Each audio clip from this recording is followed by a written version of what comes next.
오늘 유다의 실수라는 제목으로 같이 할 텐데요. 유다 그러면은 사실은 예수님의 직계 조상입니다. 예수님이 우리를 위해서 구원하시기 오시기로 하셨어요. 작정하셨어요. 하나님께서 이렇게 아예 작정을 하셨습니다. 그리고 오셔야 되는데 오시기 위해서는 어느 가정을 통해서 어느 가문을 통해서 오셔야 되잖아요. 누군가 오셔야 되니까 일단 오시기로 작정하셨기 때문에 오시기 위해서는 어느 가문으로 이렇게 가문의 후손으로 와야 되는데 그 가문이 유다라는 가문이었다는 것이죠. 거기를 사용하시게 되었다라는 것입니다. 유다는 야곱의 12아들 중에서 사실은 4번째 아이로 태어납니다. 그래서 이 유다를 통해서 예수님의 직계 조상이 될 뿐만 아니라 유다의 시작은 사실 그렇게 썩 좋지도 않았고 매끄럽지도 않았고 우리가 생각하는 것처럼 그렇게 아름답지도 않았습니다. 유다는 상처한 며느리, 자기 아들의 큰 며느리입니다. 며느리하고 근친 상관을 통해서 자녀가 태어난 그런 것에서 처음서부터 아름답지 않은 모습으로 사실은 시작하게 됩니다. 어찌 보면 온 세상을 구원하러 오신 예수님, 그 예수님의 혈통은 어떻게 보면 우리가 세상 사람들에게조차도 이렇게 쉽게 내놓을 수 없는 그런 부끄러운 엄청난 불륜의 혈통으로 진행되어져 가고 있는 모습을 보게 됩니다. 우리 인간적으로 생각할 때는 그 많은 사람들 중에서 그 많은 계보 중에서 해피는 어떻게 이렇게 시작을 하냐, 우리는 그렇게 생각할 수도 있어요. 그러나 우리가 말씀 안에서 보면 그것이 하나님의 끝이 있었다는 것을 보게 됩니다. 시작은 그랬지만 그리고 중간에는 괜찮았느냐? 그렇지 않았어요. 다말 이후에 그 유다에 계속해서 또 계보를 타고 라합이라는 기생이 또 족보에 오르는 또 그런 일도 있었고요. 또 룻이라는 6기에 나오는 룻이 이방 여인이 있어요. 이방 여인도 또 예수님의 족보에 오르기도 하고요. 또 거기에는 또 한 번의 불륜의 장면이 나타나는 것이면 다윗을 통해서 우리아의 아내를 바세바를 빼앗아서 그 아내와 불륜을 행하지 않습니까? 그러고 나서 우리아는 어떻게 해요? 다윗을 통해서 결국 정방에 보내지고 싸움터에서 죽게 만듭니다. 다분히 의도적이었다. 그런 거로 여러 가지 이렇게 보면은 참 이렇게 아름답지 못한 그런 모습을 볼 수가 있습니다. 그래서 유다 족보를 통해서 예수님께서는 어떻게 보면 굉장히 죄인의 혈통으로 오신 것 같아요. 보통 사람들의 가정은 아닌 것 같고 정말 안 좋은 가정, 안 좋은 혈통으로 꼭 오시는 것처럼 보여집니다. 그러나 정말 주님이 보여주고 싶었던 것은 뭐냐면 인간의 죄된 모습에서 오신 그런 모습이 아니라 죄와는 전혀 상관없는 거예요. 정말 깨끗하고 피요하신데 그분이 그 혈통으로 오신다는 것, 우리가 그것을 보고 오해하지 아니하고 하나님은 이런 혈통에서도 하나님의 백성들을 구원해낸다는 것을 하나님은 보여주고 싶어요. 그래서 죄와는 상관없는 분이 죄 한가운데로 오시게 됩니다. 죄악의 한가운데 그 가정 속으로 오셔서 그 안에서 죄인들을 구원해내고 그들이 기뻐지고 그들의 생명을 살리는 놀라운 은혜의 역사가 시작되어지는 줄로 믿습니다. 그게 주님께서 그렇게 하시기로 작정하셨다는 거예요. 우리가 생각할 때는 좀 좋은 계보, 좋은 금수저를 좀 갖고 이렇게 태어나면 참 좋을 텐데 착하죠. 아름답고 예수를 잘 믿고 막 그냥 그런 형통하는 삶 가운데 있는 그런 가정 속에서 예수님이 나왔다 그러면 우리가 그럴 수 있지. 이렇게 생각할 수 있는데 우리가 면면히 살펴보면 그렇지 않았다는 거예요. 참 보통 가정에서도 우리가 참 입에 담기도 이렇게 또 얘기하기도 쉽지 않은 그런 가정 속에서 예수님이 오셨다는 것이죠. 주님이 오실 길을 예비하는 시작을 보면 유다라는 한 가정을 통해서 그 과정은 차마 우리가 입에 담지 못할 그런 일들 아닙니까? 사실은 처음 시작부터가 그랬다는 거죠. 그래서 그러나 그 안에 희망이 있는 줄로 믿습니다. 그 안에 소망이 있고 그 안에 은혜의 보혈이 흐르게 하는 놀라운 은혜의 역사가 시작되는 줄로 믿으시기 바랍니다. 그러나 처음부터는 정상적이지는 않았다는 것이죠. 자, 우리가 1절을 같이 보면서 왜 정상적이지 않았나는 것을 한번 같이 나누기를 원하는데요. 자, 보십시오. 그 후에 유다가 자기 형제에게서 내려가서 아둘람 사람 히라에게로 나아가니라. 유다가 아둘람 사람 히라에게 나아갔답니다. 왜 갔을까요? 사실은 잘 몰라요. 성경에서는 얘기하고 있지 않아요. 그러나 유다라는 한 사람은 아버지 집을 떠났다는 것은 확실합니다. 믿음의 공동체를 떠났다는 것. 그래서 그런 이방인에 갔다는 거예요. 예수를 섬겨 하나님을 섬기지 않는 곳으로 갔다 그 얘기입니다. 유다는 야곱이 아버지가 섬기는 하나님을 잘 보면서 커왔던 사람입니다. 그런데 그걸 보내버렸어요. 그 이방 땅으로 갔어요. 그리고 그곳에서 살게 됩니다. 그런데 그곳에서 갔던 것은 지금 말씀하시는 대로 히라에게로 나아갔는데 그쪽 이방 땅으로 갔는데 가서 잠시 있다가 오려고 했던 것이 아니에요. 이게 살고 갔어요. 혹시 영어 성경을 갖고 있는 사람 좀 보시면 이렇게 보시면은 거기에 뭐라고 to stay라고 되어 있습니다. 살고 갔다는 거죠. to live 혹은 그렇게 표현되어 있습니다.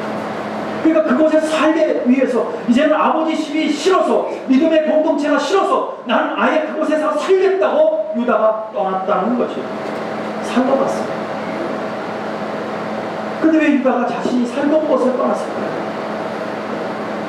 왜 떠났을까요? 이건 역시도 성경에는 기록되어 있지는 않습니다. 그냥 떠났다고만 기록되어 있어요.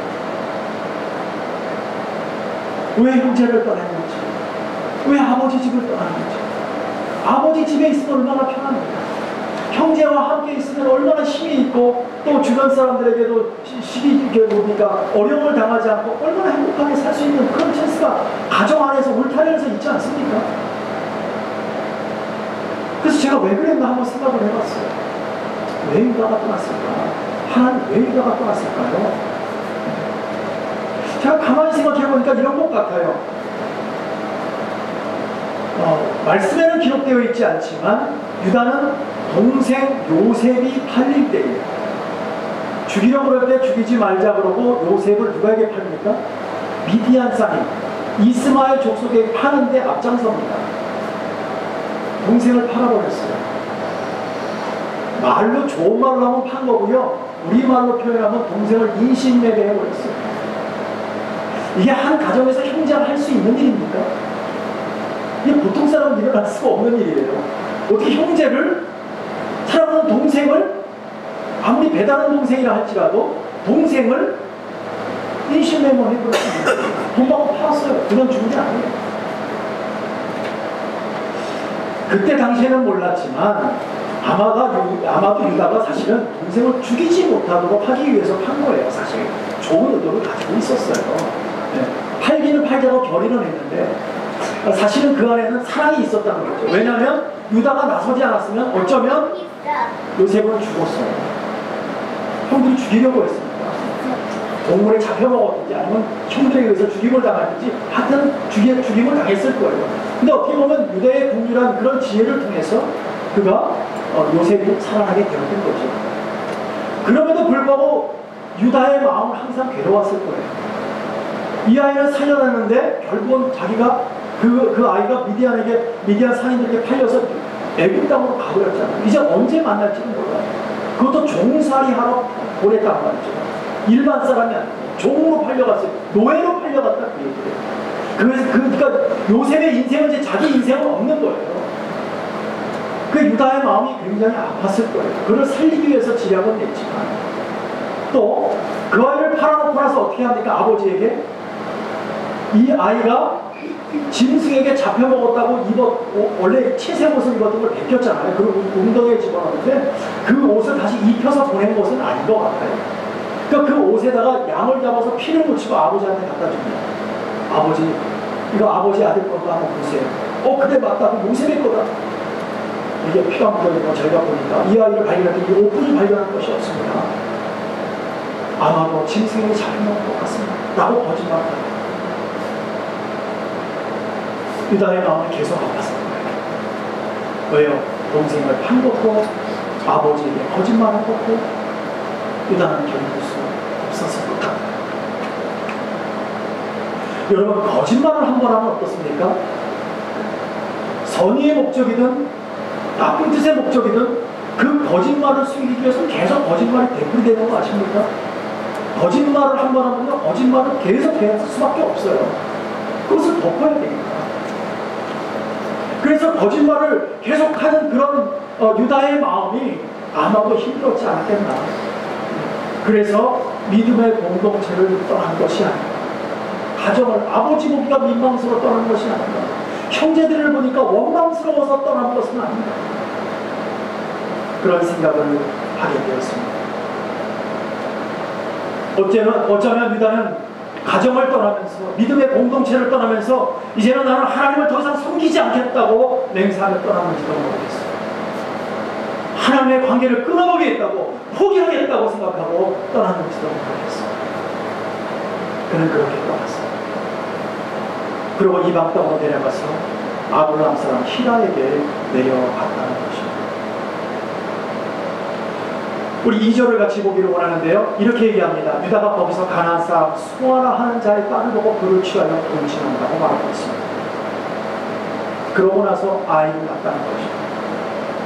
자, 유다가 교회 밖으로 나갔습니다. 믿음의 공동체를 떠났습니다. 아버지 집을 떠났습니다. 그러고 나서 거기 가서 자기가 보기 좋은 대로 이방 여자를 보니까 마음에 들었어요. 이뻤어요. 괜찮았어요. 그 여자를 취해서 결혼했다는 거예요. 자기 살고 싶은 대로 살았다는 얘기입니다. 그래서 그 여자 사이에 아이를 낳게 됐는데 아들은 셋을 낳아요. 첫 번째가 엘이고, 두 번째가 오난이고, 세 번째가 셀라였어요. 아들을 셋을 낳고 사니까 누가 봐도 어떻게 보여요? 다복한 가정처럼 보여요. 괜찮은 가정이에요. 아들은 어떻게 보면 옛날에는 맨파워잖아요. 그죠? 사람들이 많고 자녀들이 많고 힘이 생기는 가정이거든요. 근데 아들은 셋을 낳았어요. 그냥 줄줄이 나니까 얼마나 유다가 기쁘겠어요. 괜찮게 사는 것처럼 느껴졌어요. 내가 이방 땅에 와서 내가 아버지 집에서 포기하고 하나님 섬기는 걸 포기하고 이 땅에 와서 살았는데도 괜찮더라는 거죠. 왜 아들을 셋씩이나 두었습니까? 뭐 특별하게 자기가 저주받은 것도 아니고 지나가다가 벼락을 맞은 것도 아니고 괜찮았다는 거예요. 우리도 그럴 수 있어요. 우리가 하나님 안에서 하나님을 떠나 살 때 아무 일도 일어나지 않아요. 우리가 하나님을 잃었는데도, 잃어버렸는데도, 하나님을 안 믿기로 작정했는데도 아무 일도 일어나지 않아요. 처음에는 좀 불안하죠. 아, 이러다가 내가 당할 거야, 혼날 거 아니야, 하나님한테 내가 맞는 거 아니야? 그럼 고민하다가 한 달이 지나요, 두 달이 지나요, 석 달이 지나면 그다음부터는 누가 믿겠어요? 아무것도 아닌데 내 마음대로 살아간다는 하나님의 중심으로 살아가지 않습니다. 지금 유다가 그런 모습이었다. 아버지 집을 떠날 때는 마음에 불편함과 답답함이 있었을지 모르지만 어떤 원망과 저주가 있어서 떠났는지 모르지만 일단 떠나서 살아보니까 괜찮더라는 거예요. 자기가 원하는 여자도 얻었어요. 그 중에서 애를 낳았어요. 아들을 셋이나 얻었어요. 얼마나 행복해 보입니까? 괜찮아 보였죠. 그러나 하나님이 명령하시기를 뭐라고 명령하셨습니까? 이방 여자와 결혼하지 말라, 통혼하지 말라고 분명히 말씀하십니다. 근데 유다는 이방 여자를 얻어서 결혼을 하고 아이를 낳았어요. 그런데 아무 일도 일어나지 않았어요. 그런데요, 여기까지는 괜찮았어요. 유다가 집 나와서 자녀를 셋이나 아들을 두고 살 때까지만 괜찮았어요. 근데 그 이후부터 문제가 생기시잖아요. 우리가 이 말씀 속에서 우리가 어떤 것을 보게 오냐면 다말 사건을 좀 보게 원합니다. 이 다말이라는 여자는 누구냐면 유다의 첫 번째 아들이 엘이에요. 엘의 며느리입니다. 그러니까 엘의 부인이에요. 그러니까 유다에게는 첫 번째 며느리예요. 그런데 엘이 죽었답니다. 큰 아들이 아버지보다 먼저 죽었어요. 왜 우리 어른들은 그런 말씀 하시잖아요. 자식이 죽으면 어디다가 묻어요? 가슴에 묻는다고. 그러니까 큰아들, 내가 이방 땅에 나가서 아무도 없어. 내 식구가 아무도 없어. 내 고향 땅을 떠나왔기 때문에 새로운 곳에 와서 이제 개척해서 내가 살아가고 있는데 그 아들을 셋이나 두고 행복하다 했는데 아들이 죽어버렸다. 얼마나 낙심이겠어요. 얼마나 힘들었을까요. 말도 못하게 가슴이 아팠을까요. 근데 애는 죽었어요. 근데 왜 죽었는지는 모르겠어요. 근데 그 내용을 한번 볼까요? 우리 7절입니다. 같이 한번 봅니다. 유다의 장자 엘이 여호와 목전에 악함으로 여호와께서 그를 죽이신지. 유다의 장자가 죽었는데 왜 죽었는지를 모르겠어요. 왜 죽었는지, 무슨 일 때문에 죽었는지를 성경에서 말하고 있지 않아요. 그런데 성경에서 말씀하고 있는 것은 악했다는 거예요. 악했다. 무엇이 악했는지를 모르겠어요. 그런데 하나님 보시기에 악했다는 거예요. 죽일 만큼 악했다. 저는 이 대목을 보면서 도대체 얼마나 악했길래 하나님께서 애를 직접 죽이면서까지 악하다고 말씀을 하셨을까. 저는 이런 생각을 해봤습니다. 야곱의 12아들이 있지만 야곱의 12아들이 하나님으로부터 징계받아 죽은 사람이 하나도 없어요. 사실은 전부 다 범죄한 사람들 아닙니까? 우리 지난번에 한번 나눴잖아요. 야곱의 12아들 중에서 요셉이라는 아들이, 그것도 동생 거의 막내로, 베냐민 다음에 태어난, 그 전에 태어난 요셉이 아주 막내 중에서 막내예요. 네? 그 아이가 꿈을 꿨다고, 그리고 아버지 앞에서, 엄마는 집 돌아와서 아버지 앞에서 조금 사랑을 초일을 한다고 형들이 얼마나 미워했는지 몰라요. 그런데 그 미워하던 아이가 요셉이 꿈을 꾼 것을 2번이나 얘기합니다. 그것을 마음에 두고 있던 형이, 형들이 요셉을 인신매매해서 팔아버렸잖아요. 그러면 악해요, 안 악해요? 악하죠. 근데 그 형제가 죽은 사람이 있어요, 없어요? 하나님 앞에서. 하나님 없어요. 우리가 볼 때는 이것만큼 악한 것이 어디 있겠어요? 그런데 아무도 안 죽었어요. 또 뿐만 아니라 우리 창세기 34장에 보시니까 야곱의 딸 중에 디나라는 딸이 있었어요. 그렇죠? 기억하시죠? 자, 디나라는 딸이 이방 족속에서 나가갖고 보기 좋다, 새로운 곳에 오니까 행복해, 어디 보자, 뭐 여긴 뭐가 있나, 저긴 뭐가 있나, 자기 친구들을, 이방 친구들을 만나고 같이 사귀면서 그러다가 그 땅에 히위족수 중에 그 그가 바로 추장의 아들이라고 하는데 추장이죠. 추장인 세겜이 그 여자를, 디나를 딱 봐요. 그러고 나서 사랑하게 돼요. 그리고 그걸 데려다가 강간합니다. 얼마나 큰일입니까? 자기 동생, 여동생, 그것도 하나뿐이 없는 동생을 그 지역 이방인의 걔가 아무리 사랑하더라도 말 한마디 없이 데리고 가서 지들끼리 좋았는지 모르겠는데 어쨌든 디나는 당해요. 야곱의 자식들은 아무리 분노해도 어떻게 해요? 감정을 나타낼 수가 없었어요. 이유가 뭡니까? 이들은 유민이에요. 한 가정을 이루고 있는, 그냥 가정의 울타리만 있는 사람들이에요. 한 부족하고 싸워서 이길 수가 없는 거죠. 그래서 말도 못하고 그냥 그들은 그 분노를 감추고 추장에게 이렇게 제안을 합니다. 우리가 할례 받지 못한 사람 같이 살 수 없습니다. 당신이 할례만 받으면 우리가 같이 결혼도 하고 우리 있는 양떼도 소떼도 같이 다 나눠서 같이 씁시다. 가만히 생각하니까 세겜이 우리가 손해볼 게 하나도 없어요. 그래서 그럼 우리 할례 받겠다. 그래서 할례를 모든 부족원들이 시작하고 3일만 너무 아파서 움직이지 못하는 그 순간에 야곱의 아들 중에서 시므온과 레위가 칼을 차고 들어가서 그때부터 죽이기 시작합니다. 모든 성내에 있는 남자를 다 죽여버렸어요. 엄청난 일이 벌어집니다. 갑자기 살인자가 되어버렸어요. 그러면서 나머지 형제들은 어떻게 했냐면 그 죽은 시체들이 안에 있는데 다 뛰어들어가가지고 성내에 있는 걸 다 훔쳐갑니다. 그리고 어린아이와 거기 있는 여인들을 다 잡아다가 자기의 노예로 삼아버립니다. 작은 짓이에요. 여러분 어떻게 판단하세요? 여러분들이 하나님이라고 징계하지 않을까요? 수많은 사람들 죽입니다. 수많은 도둑질을 합니다. 가만히 놔두겠어요? 그럼에도 불구하고 하나님은 한 사람도 다치게 하지 않았어요. 한 사람도 상하게 하지 않았어요. 동생을 팔아먹어도 죽이지 않으시고 한 사람을 죽여도 하나님께서는 가만히 다 놔두십니다. 근데 애는 도대체 얼마나 아꼈길래 하나님을 죽인 만큼 아꼈냐. 둘째 아들 오난 마찬가지로 죄악을 통해서 하나님 앞에 죽입니다. 여러분 우리가 이것을 믿음의 눈으로 우리가 보지 않고 도덕적으로 눈으로 본다면 이거는 문제를 풀 수가 없습니다. 그러나 우리가 믿음으로 믿음 안에서 유다를 바라보고 유대의 삶을 시작을 갖다 우리가 바라보면 답이 풀릴 수 있다는 겁니다. 유다는 믿음의 공택제를 너무나 쉽게 떠났다는 것이 문제적으로 발견되었다는 것입니다. 하나님의 공동체를 떠났다는 거예요. 아버지가 섬기는 하나님, 이제는 내가 받아들이는 내가 섬기는 그런 울타리 안에 있던 유다가 쉽게 그것을 포기하고 떠났다는 것입니다. 유다라는 사람이 하나님을 알아는 몰라요. 잘 아는 사람입니다. 야곱이 제단을 쌓고 거기서 제사를 드리고 하는 것을 형제들이 다 알잖아요. 다 봤잖아요. 자기도 그렇게 하면서 더 왔던 거예요. 너무나 잘 아는데 그럼에도 불구하고 하나님을 믿지 못하고 하나님께서 해결할 거라는 것을 생각하지 못하고 하나님의 방법으로 지금 이끌고 가는데 인간적인 시각으로 보니까 자기가 견디지 못하고 자기가 떠나고.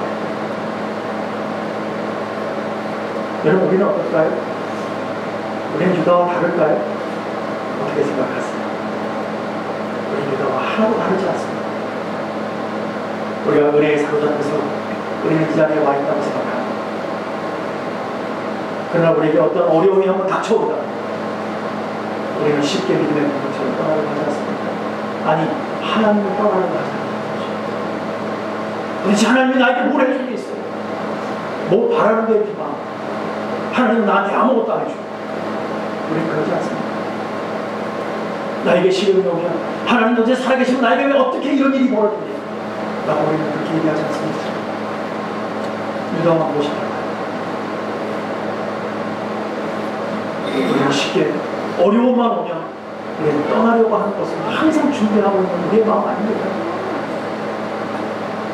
여러분, 우리는 어떤 어려움이 온다 할지라도 하나님이 떠나라는 사인이 주기 전까지는 우리는 떠나지 않는 거예요. 우리는 버티는 거예요. 그것이 우리가 축복받는 지름길인 거예요. 우리가 하나님 안에서 버텨내는 거예요. 복을 받는 지름길은요, 그냥 버텨내는 거라니까. 그걸 버텨내는 거예요. 어떤 외부의 충격이 오건, 어떤 어려움이 오건, 어떤 답답함이 온다 할지라도 우리는 버텨내는 거예요. 하나님을 붙잡고 있는 거예요. 그냥 하나님만 믿습니다. 여보에서 그냥 때린지언정 창이 들어온다고, 칼이 들어온다 할지라도 우리는 그걸 무서워하지 않아요. 우리가 무서워하는 것은 하나님의 외면하시는 것이 무서운 거지 세상의 칼과 창이 무서운 것이 아니니까. 그런데 우리는 세상의 칼만 보이고 창만 보이면 그 마음이 다쳐지고 무서워서 우리는 도망가려고 하는 것이죠. 여러분, 우리가 복을 받는 지름길은요, 하나님을 붙잡고 있는 거예요. 그냥 하나님 앞에 있는 거예요. 하나님은 우리에게 복을 주기로 이미 작정하신 줄로 믿습니다. 근데 우리와 시기와 때가 맞지 않는다고 우리는 자꾸 하나님 나를 포기한다고 생각해요. 하나님 나를 버린다고 자꾸 생각해요. 아니에요. 오늘 요셉이 애굽 땅에 가면 갈 수밖에 없었어요. 왜? 하나님의 계획이니까. 근데 유다는 그걸 모르니까, 믿음의 눈으로 보지 못하니까 세상의 눈으로 지금 도망가고 못 견디고 자기는 인간적인 마음에서 간 것이 잘 됐다고 생각하고 자기는 아둘라스랑 히라기로 갔다는 거예요. 우리는 그런 바보를 범치 않기를 원합니다. 우리는 끝까지 버텨내야 됩니다.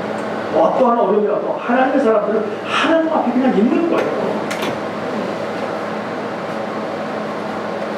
또 한 가지는 뭐냐면, 자, 아브라함은 우리가 믿음의 조상, 또 어떻게 보면 유다의 조상입니다. 할아버지입니다. 그가 아들 이삭을 며느리 삼을 때 어떻게 했어요? 자기는 비록 밖에 나가서 살지만 그 며느리는 자기 고향 땅에서 데리고 오잖아요. 네. 왜? 통혼하지 말라고 했습니까? 네? 이방인과 통혼하지 말라고 했습니까? 그 믿음의 형제들의 마음이 그래야 되는데 그렇지 못했다는 거예요. 유다는 자기 마음대로 생각하고 자기 보기 좋은 대로만 살았다는 것이죠. 그래서 그곳에서 아내를 구했다는 거죠. 그래서 말씀하셔서 그러잖아요. 주의 집에 있는 자가, 주의 집에 거하는 자가 복이 있다고 말씀하셨잖아요. 우리 힘들어도 주의 집에 있는 것입니다. 주님만 바라보는 것입니다. 주의 믿음의 형제들을 서로 사랑하고 섬겨주는 것입니다. 그것이 하나님이 원하시는 거예요. 근데 인간은 그러지 못한다. 자기가 원하는 대로 살았어요. 자기 것을 절대 대응하지 않았다는 것이죠. 우리가 이런 말씀 속에서 우리가 이것을 말씀을 좀 비춰볼 때 일단은 제대로 말씀으로 훈련된 사람이 아닙니다. 아버지가 섬기는 하나님 잘 섬기는 것 같으면서도 어떻게 보면 그저 세상의 눈에 보기 좋은 대로만 살았던 유다인 것 같습니다. 그래서 유다의 죄는 어떻게 보면 에서나 이스마엘의 죄와 전혀 다르지 않아요.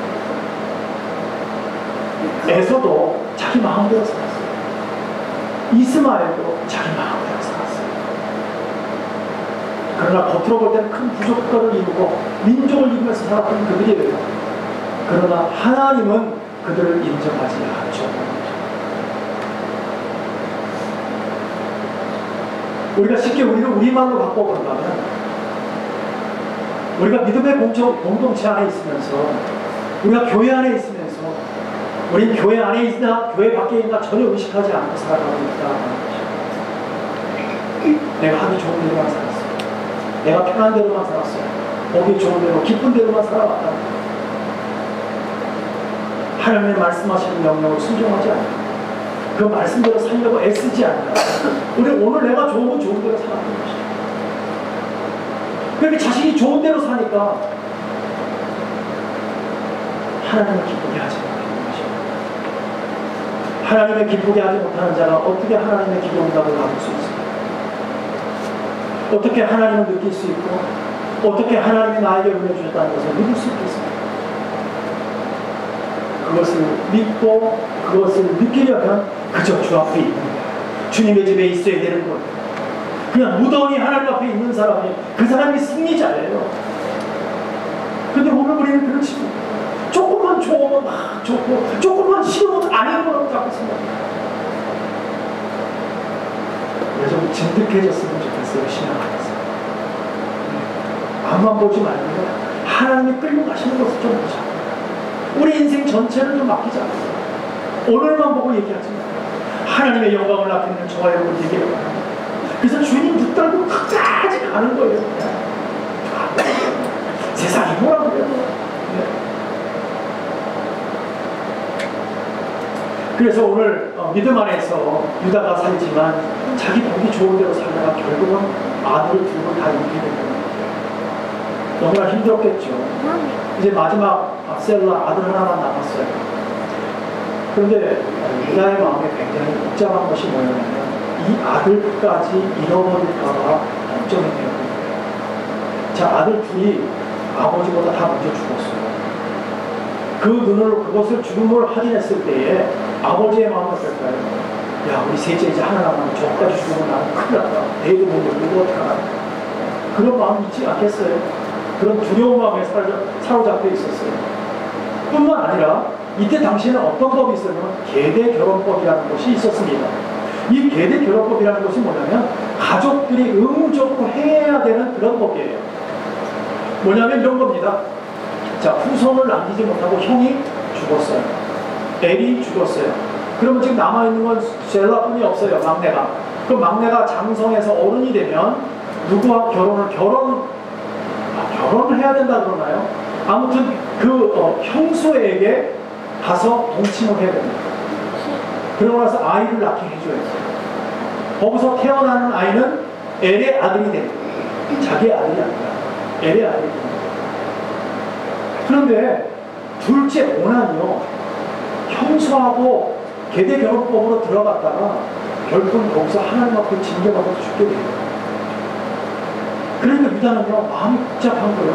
이거 셀라를 또 보내자니 저게 또 실수해갖고 잘못하면 저것도 죽을 텐데 이거 어떻게 한다. 그래서 안 보냅니다. 안 보냅니다. 사실은 이 지금 종족 보존의 법을 실행해야 되는데 유다 입장에서 너무 답답한 거예요. 보내자니 겁나고 안 보내자니 하나님 앞에 징계받을 거예요.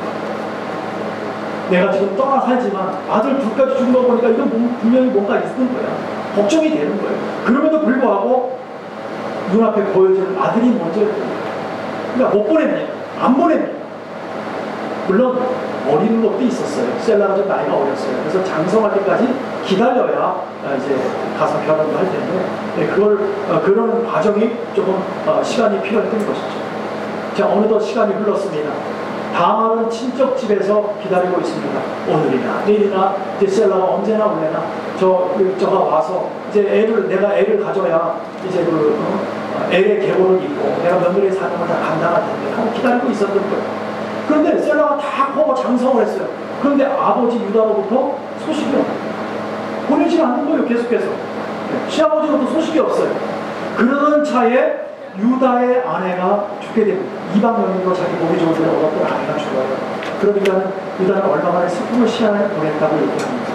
그러니까 뭔가 위협을 받고 또 아내를 떠나보내고 하는 그런 어려운 마음을 이제 어느 정도 리커버리하는 그런 시간들이 조금 왔을 때쯤 되어서 유다는 유목민입니다. 양과 가축을 치는 사람이에요. 그래서 양털을 보통 우리는 추수를 하면 봄에 씨앗을 뿌려서 가을에 농사꾼들이 쌀을 수확하지 않습니까? 이런 거와 마찬가지로 양떼들을 비옥하게 살찌워서 양떼에서 뭐가 나오냐면 고기도 나오지만 털이 있어요. 털을 깎아서 그것으로 직물을 삼아요. 옷도 만들고 하여튼 팔아서 돈을 만든단 말이죠. 그래서 이제 그렇게 양털을 깎는 수확기가 왔어요. 그래서 유다가 이제 수확기 때문에 거기서 가는데 그 소리를 누가 듣게 되냐면 다른 사람들을 통해서 큰 며느리가 다만을 듣게 됩니다. 시아버지가 온다는 소리를 듣는다. 자, 그걸 12절에 13절입니다. 같이 한번 읽겠습니다. 한번 같이 읽어볼까요? 얼마 후에 유다의 아내 수아의 딸이 죽은지라 유다가 위로를 받은 후에 그 친구 아둘람 사람 히라와 함께 딥나로 올라가서 자기 양털 깎는 자리에 이르렀더니 혹이 다말에게 고하되 내 시부가 자기 양털을 깎으려고 딥나에 올라왔다 한지라. 아멘. 자, 시아버지가 온다는 소식을 다말이 들었어요. 그러고 나서 자기가 어떻게 꾸미냐면 창녀처럼 영감을 하고 얼굴을 못 보고 가리고 그러고 길가에 있었어요. 그러고 나서 지나가는 시아버지 유다에게 눈에 들고 합니다. 또 시아버지가 이제 와이프도 없고 좀 이제 마음이 힘들었나 봐요. 다말을 보고 내가 너한테 들어오시면 뭘 갖고 나한테 뭐를 주고 들어오구나. 지금 내가 가진 것은 없다. 그러나 증표로는 뭘 줄 거냐고 끈, 지판 이런 걸 준다고. 그러면서 이제 하룻밤 동침을 하게 됩니다. 어떻게 보면 시아버지하고 며느리하고 동침을 하면서 야, 이거 정말 이거 가도 좀 그렇죠. 그러나 그 한 번의 사건을 통해서 다만은 쌍둥이입니다. 자, 임신한 석 달쯤 되어서 문제는 시작됩니다. 수절 각과 정절을 지키지 못하고 임신했다는 소리를 누가 듣냐면 유다가 했습니다. 자기 때문에 생긴 아닌데 그 말을 딱 들은 유다가 화를 냅니다. 그리고 그 여자를 끄집어내서 불살라 죽여버리라고 명령합니다. 그게 24절입니다. 석 달쯤 후에 혹이 유다에게 고하여 가되 내 며느리가 다말이 행음하였고 그 행음함을 인하여 이렇게 하였느니라. 유다가 말하되 그를 끌어내어 불살라 죽여버리라. 저는 이 대목을 보면서 이렇게 느꼈습니다. 사람은 다 그런 것 같아요. 내가 하는 것은 로맨스야. 남이 하는 것은 불륜. 그러니까 자기가 했을 때는 괜찮았는데 자기 며느리를 보니까 불륜했다는 거죠. 죽이고 싶은 거죠. 그래서 우리는 상대방의 가오는 크게 보지 않습니까? 자기가 한 것은 대충 묻고 넘어가려고 하지 않습니까? 남은 쉽게 정지하고 판단하지만 내가 잘못했다고 할 때는 그냥 쉽게 웃으면서 넘어가려고 두리뭉실 넘어가려고 하는 것이 왜 아닙니까? 그 내용을 들여보고 해가지고 내용 전체를 들어보지도 않고 무조건 잘못했다고 죽여버리나. 너무나 쉽게 판단하고 너무나 쉽게 결론을 내려버린다는 거죠. 그게 바로 우리의 실수 아닙니까? 여러분, 우리가 내 자신이 판단을 하면 상대방도 판단하고 있다는 것을 기억하셔야 돼요. 근데 우리는 그렇지 않아요. 내가 하는 것은 다 하나님 안에서 맡고 있습니다. 그래서 우리는 입술을 제어하기를 참 조심하죠. 우리의 실수는 우리는 에서의 실수는 하나도 다르지 않아요. 마음대로 하잖아요. 그래서 성경에도 그러잖아요. 우리 눈에 있는 들보를 생각하고 상대방이 티를 자꾸 듣고 얘기하는 거죠. 우리 그렇지 않기로 합니다. 우리 그것마저도 감싸줘요. 그것마저도 사랑해 주시고 그것마저도 말하지 않고 내려가서 그냥 뽑아줘요. 말하지 않아요. 그것이 우리의 할 일입니다. 하나하나 따지기 시작하면 예수 안에서 우리 예수 믿기 정말 힘들어요. 하나하나 따지기 시작하면. 그러나 그걸 사랑으로 감싸버리면 또 아무 문제가 아니에요. 다 사랑입니다. 예수 사랑으로 예수 피로 우리가 회복되었습니다. 하나님의 은혜로 살아갑니다. 이것으로 우리가 덮어버리면 우리 다 기뻐질 수 있어요. 우리 모두는 정말 그렇게 살기로 합니다. 유다도 그랬잖아요. 자기가 창기를 취한 행동은 괜찮다고 생각했고 다말이 아기를 가졌다는 것은 죽일 만큼 잘못했다고 죽여버리라고 얘기하지 않습니다. 유다가 자기를 자신을 돌아보고 아버지 집에서 나온 것도 생각하고 처음부터 다시 돌이켜서 생각하면서 그 가마를 감싸 안았다는 얼마나 좋았을까. 그런데 오늘 그렇지 않았어요. 쉽게 판단하고 정리해서 죽여버리라고 얘기하지 않습니다. 여러분, 우리 모두 주 안에서 주님 집에서 우리가 살아가는 사람들입니다. 하나님의 은혜로 살아간다고 얘기하는 사람들입니다. 우리는 서로 사랑으로 쌓아 주셨으면 좋겠습니다. 하나님의 집에서 사랑이 없다면 우리가 밖에 나가서 어떻게 사랑을 나타낼 수 있겠습니까? 이곳에 하나님의 영이 없다면, 우리 마음 가운데 하나님의 영이 없다면 우리가 밖에 나가서 어떻게 예수의 사랑을 얘기할 수 있겠습니까? 오늘 우리는 다시 한번 예수의 영으로 가득 차기를 원합니다. 그래서 그 사랑으로 우리가 하나 되기를 원합니다. 그 띠는 꽉 둘러싸여서 삼겹살은 쉽게 끊어지지 않는다고 말씀하셨잖아요. 예수의 띠로 우리가 뭉쳐져 있을 때 하나님의 영광은 나타날 줄로 믿습니다. 그럴 때 우리는 쉽게 정지할 수 없습니다. 정지하기 전에 우리는 사랑해 줄 거예요. 우리는 판단하기 전에 먼저 사랑해 줄 거예요. 유다가 먼저 사랑해 주고 모든 형제를, 아버지를 사랑하고 그 마음을 정직하게 내놨다면 유다는 떠나지 않았어요. 이방인에게 가지 않았어요. 이런 어려움을 당하지 않았을 거예요. 성경에도 그런 말이 있잖아요. 하나님 안에서 바른 것이면 흥할 것이고 그렇지 않으면 망할 것이다. 그러니까 좀 두고 보라. 이렇게 말씀하잖아요. 또 우리 친구들 믿음 안에서 고백하고 예수를 기다리고 예수의 사랑으로 사랑을 가지고 우리가 기다리는 삶으로 살아갔으면 좋겠습니다. 흥하는지 망하는지는 시간이 지나가야 알잖아요. 우리 모두에게 서로에게 시간을 줍시다. 우리가 할 수 있는 건 사랑뿐이 없는 줄로 믿습니다. 우리가 인내해야 돼. 사랑해줘야 돼. 기다려줘야 돼. 그럼 우리 무대의 실수를 저지르지 않을 것입니다. 사랑하는 성도님, 오늘 어찌 보면 유다의 모습이고 우리의 모습이고 그래야 우리는 바뀔 수 있어요. 그 모습 안 닮아갈 수 있어요. 왜요? 예수의 피가, 예수의 은혜가, 예수의 영이 우리 심령 가운데 있기 때문입니다. 그래서 우리는 실수하지 않을 거예요. 실수해도 우리는 감싸줄 거예요. 부족해도 덮어줄 거예요. 미워도 사랑해줄 거예요. 이게 우리가 되기를 원합니다. 그리고 우리 유다와 같이 실수하지 않을 것입니다. 아무리 힘들어, 세상에 아무리 어려움을 준다, 열심히 손을 붙잡고 예수만을 올려드리는 가게요. 그럴 때요 악영이 통하지 못합니다. 우리를 지치게 하지 않습니다. 이렇게 나아갈 때에 우리는 하나님의 축복의 통로로 쓰임받게 되는 줄로 믿으시기 바랍니다. 그때 하나님, 기쁘다. 내가 너를 오늘 이 자리에 오게 한 거 너무너무 기쁘다. 하나님 말씀하십니다. 그래서 우리도 느끼면서 우리가 이 세상 살아가야 되지 않겠습니까? 우리가 살아갈 때 가장 큰 축복은 예수 안에 있는 것인 줄로 꼭 믿고 오늘도 모두가 예수만 붙잡기를 바랍니다. 예수만 더 붙잡고 가기를 바랍니다. 세상에 어떤 것이 있어도 괜찮습니다. 어려움이 있어도 괜찮습니다. 네, 주님께서 덮어주실 겁니다. 어려움 극복하게 해주실 겁니다. 그러나 우리 믿음 안에서 주님을 바라보고 떠나지 않기를, 예수를 떠나지 끝까지 주님의 영광을 위해 붙잡고 쓰임받고 또 하나님의 영광을 나타내는 저와 여러분들에게 유다와 실수하지 않고 하나님께 쓰임받는 귀한 믿음에서 구별되어서 하나님의 영광을 나타내는 저와 여러분 되기를 간절히 축복하고 축원합니다. 기도하겠습니다.